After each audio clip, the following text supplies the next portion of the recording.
Hi, thank you for watching Digging to China. I'm Dong Xiang. If you have not done so already, please subscribe to my channel. Thank you very much. The arrival of the agricultural management team known as Nongguan has sparked a lively discussion among Chinese netizens. In contrast to the urban management team, which oversees urban management, Nongguan's role is to manage agriculture. The term's sudden appearance and assertiveness have left many Chinese people perplexed about what is happening. The Chinese government has combined multiple law enforcement teams from different areas such as seeds, pesticides, veterinary drugs, feed, agricultural machinery, animal and plant quarantine, agricultural product quality and safety, and fishery policies into a comprehensive agricultural law enforcement team. The Ministry of Agriculture announced the measures for comprehensive agricultural law enforcement management at the end of 2022, which will be implemented on January 1st, 2023. The government claims that there are already 2,564 related agricultural comprehensive administrative law enforcement agencies nationwide, with over 82,000 personnel on duty. However, this comprehensive agricultural law enforcement team has existed for some time. Recently, it has become a hot topic because of the new management measures and the sudden promotion by the governments of Jiangsu and Henan provinces. Many Chinese people who are unfamiliar with rural areas have suddenly realized that there is a law enforcement team even more formidable than the urban management team. This has caused fear among most people. Netizens have collected and publicized specific examples. Here, I will describe 6 examples. Nongguan in Jiangsu province has enforced a regulation that prohibits individuals from hanging blankets on ropes in their yards or on trees that they have planted. Anyone who violates this rule will have their clothes and blankets forcefully taken away and destroyed. Hanging clothes and blankets on ropes on trees has been a traditional practice among Chinese people for thousands of years. Even today, there are some Amish people in the United States who maintain a lifestyle from over 100 years ago, where they wash their clothes by hand and hang them on ropes to dry. If they encounter Nongguan in China, they could face trouble as their clothes and blankets may be confiscated and destroyed. The second example involves a video uploaded by a netizen in Henan province, which shows that shortly after the establishment of Nongguan, they began conducting investigations on farmers to find out how many chickens, ducks, geese, and dogs they owned.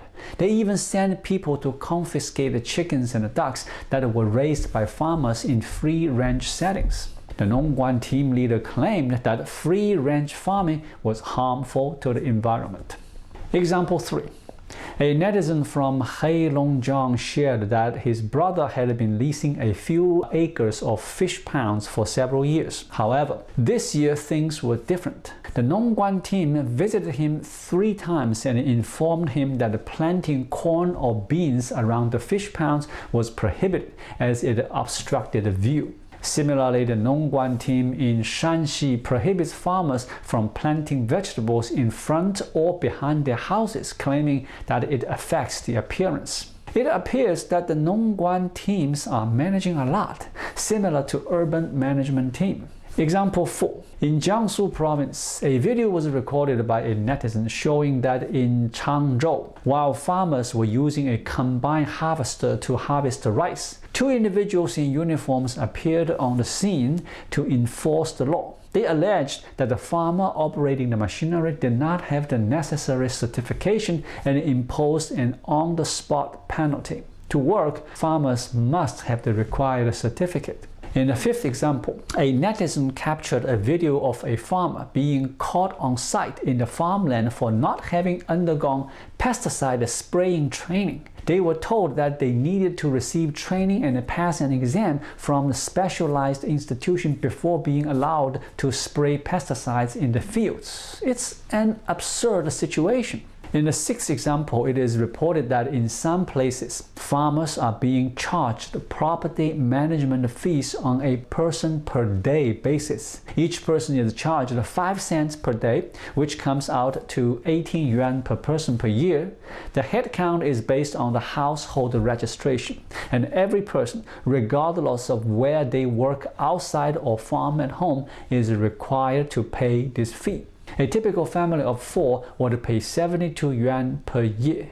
It's strange that Nongguan is collecting headcount fees, which were only collected during the reign of emperors in ancient times. It's unclear whether Xi Jinping is benefiting from this money. Here are my takeaways.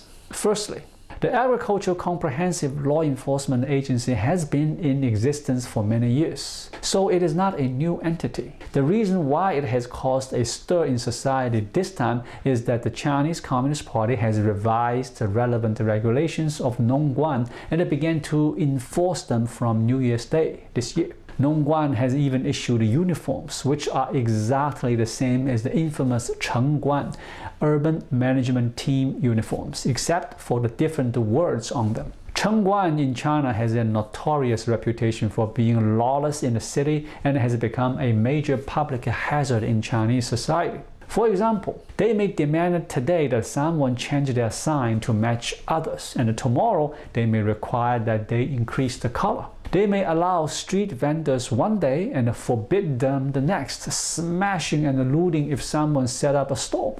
Chengguan harasses urban residents, making their lives unbearable. Therefore, when people hear that Nongguan is coming, their first impression is that they are here for money.